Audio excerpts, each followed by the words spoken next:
अब हर खबर से रहिए बाखबर। देखिए खबरों की 2020 सिर्फ फिक्र खबर पर। कर्नाटक के बेलतंगड़ी में 7 दुकानों को तोड़कर अंजाम दी गई चोरी की वारदात। मामूली चीजों के अलावा कोई भी कीमती चीज नहीं लग सकी चोरों के हाथ। कांग्रेस जेडीएस मखलूद हुकूमत ने 10 नवंबर को कर्नाटक भर में टीपू जयंती मनाने का किया ऐलान। कहा रियासत में किसी भी अनहोनी के लिए बीजेपी होगी जिम्मेदार। इंतखाबात से कबल बीजेपी के राम मंदिर सियासत तेज। अब अयोध्या मामले को लेकर बीजेपी नेता गिरिराज सिंह ने सुप्रीम कोर्ट पर भी खड़े किए सवाल। कहा दूसरे मामलात में आधी रात को खुल सकता है कोर्ट, तो राम मंदिर के लिए क्यों नहीं। खवातीन के तहफ्फुज़ का दम भरने वाली बीजेपी के दफ्तर में भी महफूज नहीं है खवातीन। बीजेपी खातून कारकुन ने उत्तराखंड बीजेपी के जनरल सेक्रेटरी पर लगाया जिनसे इस्तेहसाल का इल्ज़ाम। सेक्रेटरी को ओहदे से किया गया बरतरफ। बीजेपी टीडीपी के दरमियान जबानी जंग तेज। सीबीआई आरबीआई मामले को लेकर आंध्र प्रदेश के वजीर खजाना का पीएम मोदी पर तंज। कहा किसी एनाकोंडा से कम नहीं है मोदी, मुल्क के इदारों को निगलने की कर रहे हैं कोशिश।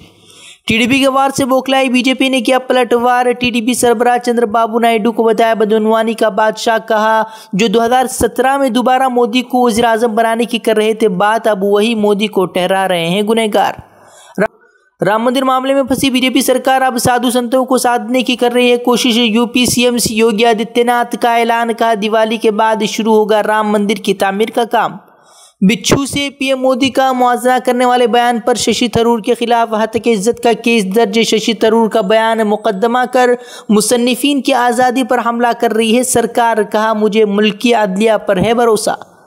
दिल्ली से सामने आई दिल दहला देने वाली वारदात। आशिक के घर से मिली एक लड़की की लाश। माशूका के 3 टुकड़े कर खून में लथपथ लाश छोड़कर आशिक हुआ फरार।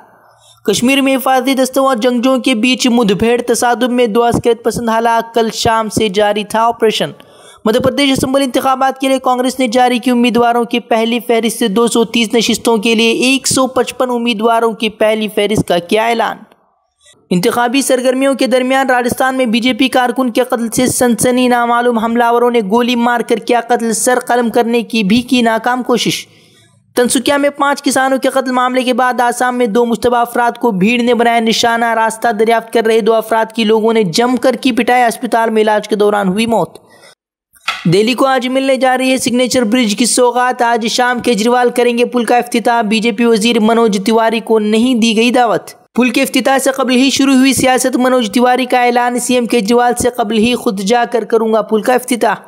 नोएडा में एक प्लास्टिक फैक्ट्री में भयानक आग से मची अफरा तफरी। फैक्ट्री में काम कर रहे सभी मजदूरों को बहिफाजत निकाला गया। फायर फाइटर की 12 गाड़ियों ने मशक्कत के बाद आग पर पाया काबू। राफेल सौदे को लेकर पीएम मोदी की रोज बरोज बढ़ रही हैं मुश्किलात। अपोजिशन के साथ अब सीनियर वकील प्रशांत भूषण का बड़ा बयान। बोले बोफोर्स से भी बड़ा है राफेल घोटाला। इसमें घोटाले के साथ ही मुल्क की सलामती के साथ भी किया गया है खिलवाड़। कर्नाटक के पुत्तूर में घर के सहन में गांजा तैयार किए जाने का खुलासा। शिकायत के बाद पुलिस ने एक घर में छापामार कार्रवाई कर गांजे के पौधे समेत मुलजिम को किया गिरफ्तार। शाम में लापता होने वाला जापानी सहाफ़ी आखिरकार मंजर-ए-आम पर आया। गैर कानूनी तौर पर शाम की सरहद पार करते हुए 3 साल कबल किया गया था गिरफ्तार। यमन में क़हत की अलामत बनने वाली 7 साला बच्ची जंग की बेरहम हवा का हुई शिकार। यमन में जारी खाना जंगी से खुराक की कमी से खतरे में हज़ारों बच्चे। देश दुनिया से जुड़ी खबरों और अहम दीनी पैगामात को देखने के लिए हमारा यूट्यूब चैनल फिक्र खबर टीवी सब्सक्राइब करें और बेल आइकन पर क्लिक करना भी न भूलें ताकि हमारी हर नई वीडियो बर वक्त आप तक पहुँचे।